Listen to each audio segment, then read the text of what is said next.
Hi everyone, welcome back to our channel. Today in this video I'm going to show you how you can sell crypto on Ledger Nano X.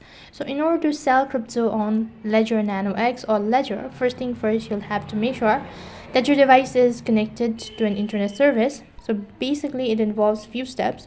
So what you need to do is, first of all, you need to introduce. So you need to talk about selling your coins through Ledger Live with your partners Confide. After that, you also need to open your Ledger's Live, and then you need to select the sell button. So currently you can only sell Bitcoin using your Ledger Live. So after that, you need to complete a KYC if it's your first time. After that, you need to confirm the bank details. Once you've done confirming the bank details, you need to confirm the transaction on your Nano. And once you've done with that procedure, you'll be receiving a statement that you've successfully sold crypto on Ledger Nano X. But however, this is going to take a while. So that is all for this video. I hope the video was helpful. Make sure to like, share and subscribe to our channel. Thank you for watching. See you in the next video.